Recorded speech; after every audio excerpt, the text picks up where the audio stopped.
मैं अफसर हुसैन गाजीपुर से। इस समय महाराष्ट्र में विधानसभा चुनाव का आगाज हो चुका है। पिकअप पकड़ा हुआ है और जिस तरह से चल रहा है आने वाले दिनों में उसका परिणाम भी देखने को मिलेगा। तो आगे हम वीडियो में देखेंगे गाजीपुर के सांसद अफजाल अंसारी ने किस तरह से समाजवादी पार्टी का अपनी बातें रखी, जो सरकार में है इस समय वर्तमान में, उनके बारे में कैसे बताया। तो आइए हम आगे वीडियो में देखते हैं। सामने झोली फैला करके ये कहने के लिए आया हूं कि जालिमों के खिलाफ लड़ने वालों का साथ दो, इनका सफाया होने वाला है। अगर महाराष्ट्र से इनकी सरकार खत्म हुई तो मैं आपके बीच में वादा करके जा रहा हूं कि 2027 में इस मुल्क के सबसे बड़े सूबे उत्तर प्रदेश से भी, जहां अभी लोकसभा के चुनाव में हमने इनको हराया है, वहीं 2027 में उत्तर प्रदेश से भी इनका सफाया होगा और एक दिन पूरा मुल्क, हमारे मुल्क की जमहूरियत बचेगी, हमारे मुल्क का संविधान बचेगा, हमारे मुल्क में भाईचारा बचेगा। हिंदू मुस्लिम सिख ईसाई सब भाई भाई, सभी का खून है शामिल यहां की मिट्टी में। राहत इंदौरी ने कहा था, लगेगी आग तो आएंगे घर कई इज्जत में, यहां पे सिर्फ हमारा मकान थोड़ी है और सभी का खून है शामिल यहां की मट्टी में, किसी के बाप का हिंदुस्तान। बहुत बहुत शुक्रिया। अपील के साथ कि भारी बहुमत से जिताइए, सर ऊंचा करके अबू आसिम असेंबली में जाए। हमारी दुआ है उनको और हम चाहेंगे कि इतने मजबूत वोटों से जिताइए कि महाराष्ट्र में बनने वाली सरकार में एक अख्तियार लेके, एक ताकत लेकर, एक मंत्री का पद लेकर के वो आपके बीच में आए और आपके मसाइल को हल करे। इन्हीं बातों के साथ यहां की सरजमीन के लिए, यहां के बुजुर्गों के लिए, यहां के शानदार इतिहास के लिए एक शेर पढ़ना चाहता हूं। यहां के फूल में जो ताजगी है, रौनक है, किसी चमन के मुकद्दर में आ नहीं सकती, और ये सरजमी है बहादुर वतन परस्तों की, यहां की खाक को हर खाक पा नहीं सकती। अफजाल अंसारी साहब जो किसी नाम के मोहताज नहीं, मैं इस शेर के जरिए सर को आवाज दूंगा कि आबशारों ने पहाड़ों के जिगर चीरे हैं, आबशारों ने पहाड़ों के जिगर चीरे हैं, हौसला चाहिए चट्टान से टकराने का।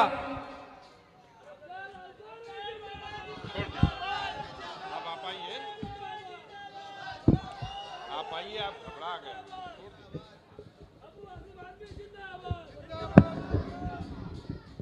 थोड़ा ऊंचा करो।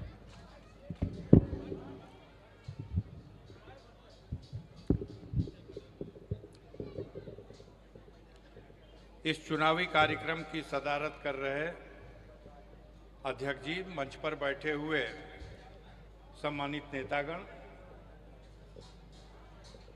महाराष्ट्र में असेंबली का चुनाव और इस चुनाव के सिलसिले में ये एक चुनावी कार्यक्रम, कई लोगों ने इस मंच से अपनी अपील आपके बीच में रखी। मैं भी थोड़ा सा वक्त लूंगा।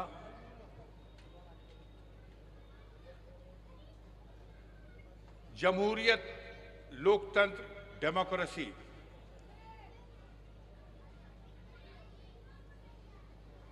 देश आजाद होने के बाद संविधान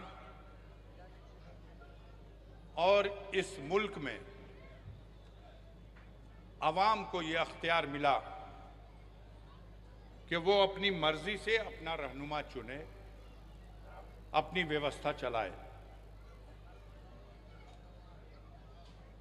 अभी 2024 में 18वीं बार लोकसभा का चुनाव हुआ था, मई के महीने में, जिसकी गिनती 4 जून को हुई पूरे हिंदुस्तान में।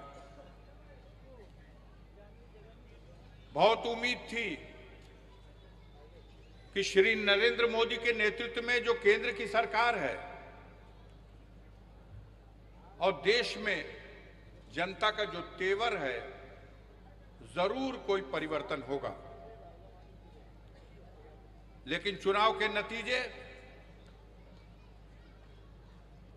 परिवर्तन तो नहीं हो सका, लेकिन कुछ पैगाम छोड़ गए। नरेंद्र मोदी 2014 में सत्ता में आए, 2019 में भी दोबारा, और अब 2024 के नतीजे के तौर पर तीसरी बार। लेकिन ये सरकार अपने पैरों पर खड़ी नहीं है। इसे जनता दल यूनाइटेड, जदयू, नीतीश कुमार और चंद्रबाबू नायडू, आंध्र प्रदेश के chief minister, Telugu Desam party का समर्थन लेकर के, बैसाखी लगा करके इस सरकार को चलाने के लिए एक जुगाड़ बना लिया। महाराष्ट्र की जनता ने जब 2024 का लोकसभा का चुनाव चल रहा था, तब एक पैगाम दिया था। इस मुल्क में, पूरे देश में जिस सूबे में भी जो लोग रहते हैं, सबको पता है कि महाराष्ट्र में भारतीय जनता पार्टी और उनकी जुड़ी हुई पार्टियां किस तरह से खरीद फरोख्त करके, धोखा देकर, तोड़ फोड़ करके और केंद्र की सत्ता का दुरुपयोग करके यहां की सरकार को बेदखल करके और सरकार बनाने में सफलता हासिल की। जब लोकसभा का चुनाव हुआ, तब वही सरकार, जो माननीय एकनाथ शिंदे जी चीफ मिनिस्टर थे, उन्हीं की सरकार, भारतीय जनता पार्टी के समर्थन की सरकार, लेकिन रुझान जो आया लोकसभा के चुनाव के नतीजे के तौर पर, वो पूरे देश में एक पैगाम दे गया कि हिंदुस्तान के 3 प्रांतों की जनता ने बड़े खामोशी के साथ एक बड़े परिवर्तन का संकेत दिया है। एक तरफ उत्तर प्रदेश में, जहां 80 में 80 सीटें जीतने की बात कही गई थी, वहां भारतीय जनता पार्टी की औकात महज 33 सीटों पर सिमट गई। और दूसरी तरफ महाराष्ट्र, जो हिंदुस्तान का दूसरा सबसे बड़ा सूबा है, जहां 48 लोकसभा की सीटें हैं, जहां दावा था कि 40 और 42 सीटें जीतेगी एनडीए, वहां उनको खाते में इतनी ही सीटें आई कि उसके 2 गुना सीटें इंडिया गठबंधन के लोगों को, यहां के अवाम ने जिता के भेज दिया। भारतीय जनता पार्टी के लोगों की चिंता बढ़ी हुई है। बंगाल का रिजल्ट, जहां 42 लोकसभा की सीटें थी, Bharatiya Janata party double figure में नहीं पहुंच पाई। तो महाराष्ट्र की जनता के फैसले को, बंगाल की जनता के फैसले को और उत्तर प्रदेश की जनता के फैसले को पूरे हिंदुस्तान की जनता ने एक पैगाम मान लिया। और अब ये असेंबली का चुनाव है, ये बहुत गुजरे हुए जमाने की बात नहीं है, चंद दिनों पहले की बात है। आज असेंबली का चुनाव है, नतीजा तो आपने दे दिया, लेकिन हमारे देश की मीडिया यह बात जाहिर नहीं होने दिया।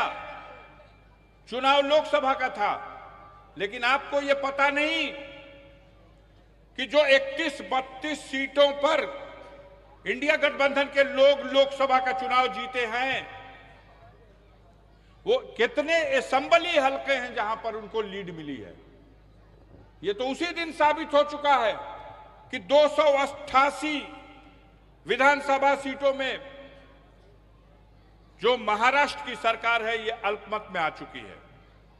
और इस चुनाव में भी इस सरकार की विदाई निश्चित है। एक मुद्दा सिर्फ सामने देख लेना, इस सीट के लिए एक मुद्दा। एक तरफ उन लोगों की कतार है जिन्हें जनता ने नुमाइंदा चुना था, लेकिन जो हालात से घबराकर या तो बातिल के सामने घुटना टेक दिए या अपना जमीर बेच दिए। और दूसरी तरफ उन लोगों की कतार है जो जालिमों के सामने मुकाबला करने के लिए खड़े रहे और डटे रहे। सत्ता से बेदखल होने के बाद भी उन्होंने अपने ईमान का सौदा नहीं किया। उनमें अबू आसिम आजमी साहब हैं, जो आपके क्षेत्र के महबूब रहनुमा हैं, जिन्हें आपने चुना था। हम लोग भी बड़ी कदर करते थे महाराष्ट्र के उस मंत्री की। हम लोग भी आवाज बुलंद करते थे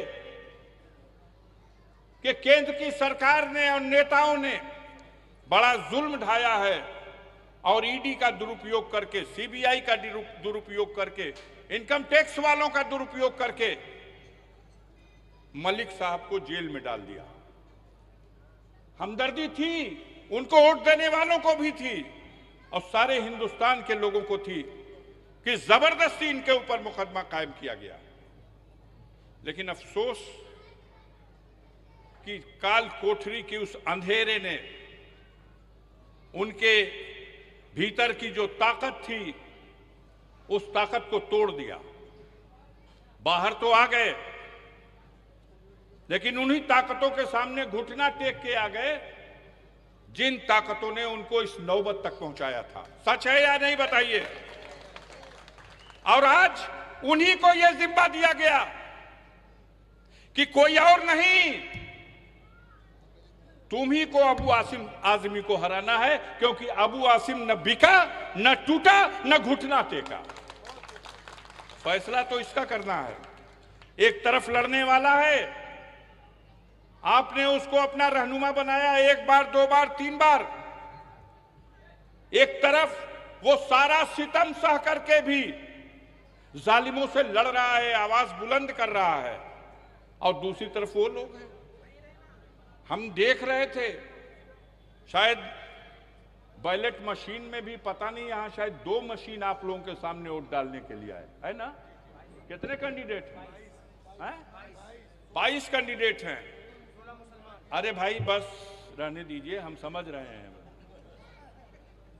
22 कैंडिडेट हैं, आधे से ज्यादा वही हैं जो आपके वोट को बर्बाद करना चाहते हैं।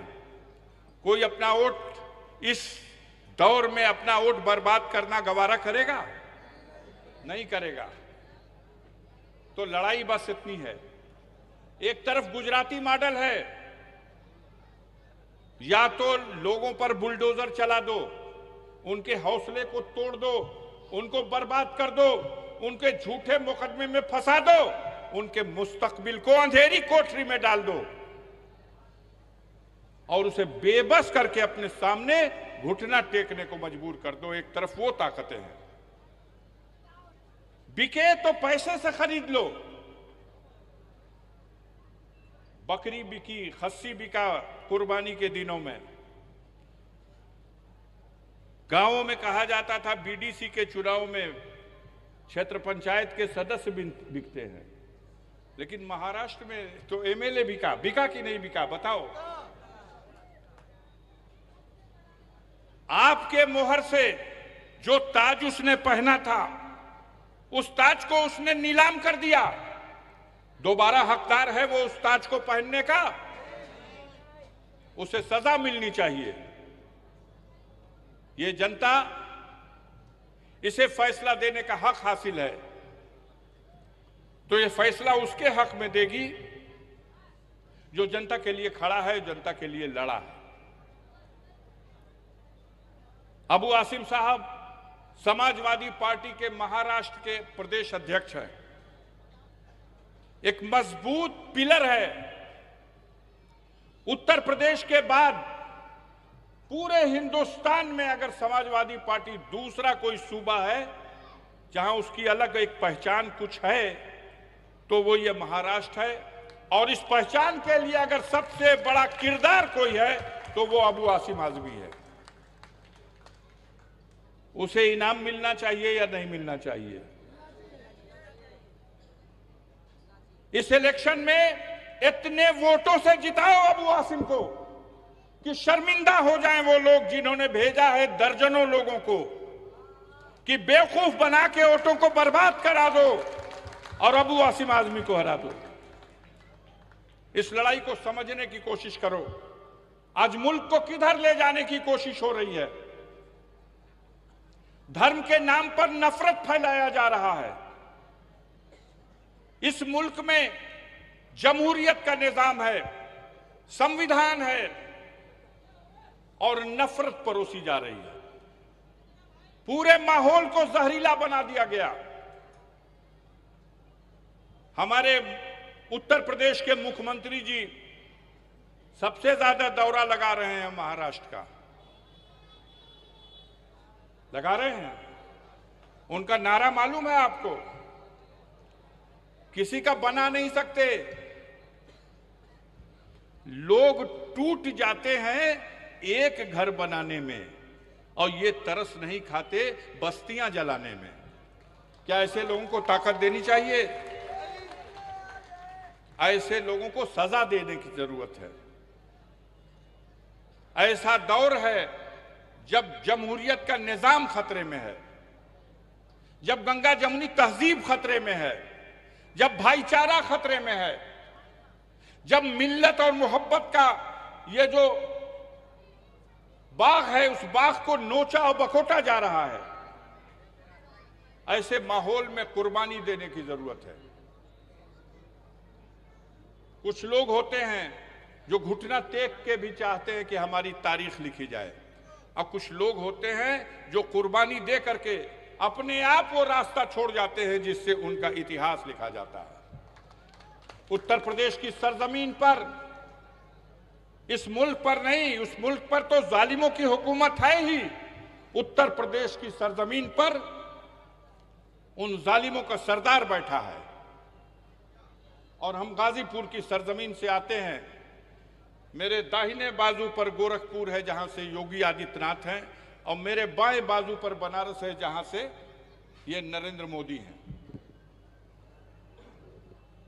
सीधे इनके तोप के गोले के सामने हम खड़े हैं और लगातार संघर्ष हो रहा है। कोई कसर बाकी नहीं छोड़ा है इन्होंने हमें बर्बाद करने के लिए, क्योंकि ये हमारी इतिहास और हमारी तारीख से नफरत करते हैं, शर्मिंदा होते हैं। हम उस परिवार से ताल्लुक रखते हैं जिसमें डॉक्टर मुख्तार अहमद अंसारी पैदा हुए थे, जिन्होंने इंडिया को आजाद कराने के लिए 1926-27 में जब मुल्क गुलाम था तब वो इंडियन नेशनल कांग्रेस के प्रेसिडेंट हुआ करते थे। हम उस खानदान में पैदा हुए जिसमें ब्रिगेडियर उस्मान साहब का जन्म हुआ था, जिन्होंने कश्मीर बचाया और मादर वतन की हिफाजत में खुद को कुर्बान कर दिया। हमारे परिवार में 12 ऐसे लोग हैं जो ब्रिटिश हुकूमत के खिलाफ बगावत में जेल गए, यातनाएं सही, और आज ये आजाद मुल्क की ये मक्कारों की हुकूमत, जिन्होंने आजादी की लड़ाई में कभी अपने उंगली का एक नाखून भी नहीं कटाया, ये सर कटाने वालों को गद्दार कहते हैं। हमें इनके सर्टिफिकेट की जरूरत नहीं। हमारे नबी का कौल है कि तुम जिस सरजमीन पर पैदा हो वो तुम्हारा मुल्क है, और वतन से मोहब्बत भी ईमान का एक जुज है, और हम अपने रसूल के उस फरमान से बंधे हुए हैं। हमें तुम्हारे सर्टिफिकेट की जरूरत नहीं। लेकिन आज इस मुल्क के हालात को देख करके हम अपने नौजवानों से कहना चाहते हैं, साथियों, कि अपने लहू में आज संवरने का वक्त है। आज ऐसा माहौल बना दिया गया इस मुल्क में कि अपने लहू में आज संवरने का वक्त है, और अब जिंदगी के नाम पे मरने का वक्त है। इंसानियत हुसैन है, ये दौर है यजीद, एक और करबला से गुजरने का वक्त है। बिना कुर्बानी दिए मसले का हल होने वाला नहीं है, और इनके सामने जो लोग कुर्बानी देने का जज्बा रखते हैं उनको ताकत दो, उनको दुआ दो, उनकी हिमायत करो, उनके साथ खड़े हो जाओ। इन जालिमों के सफाए का वक्त आ चुका है। अगर महाराष्ट्र में भारतीय जनता पार्टी और उनके लेफ्टिनेंटों की सरकार हटी और महाविकास आघाड़ी पार्टी की सरकार बनी तो यकीन मानो महाराष्ट्र की जनता का यह फैसला इन फिरका परस्त ताकतों के ताबूत में आखिरी कील होगा। पूरे मुल्क से इनका सफाया होना है। मैं इस अपील के साथ, इस गुजारिश के साथ, अबू आसिम आजमी साहब एक बहादुर इंसान है। वो लगातार महाराष्ट्र की सरजमीन पर मजलूमों की, कमजोरों की लड़ाई लड़ते हैं और मैं एक इंसाफ के हक में खड़े होने वाले इंसान की हिमायत करने के लिए आपके बीच में आया हूं।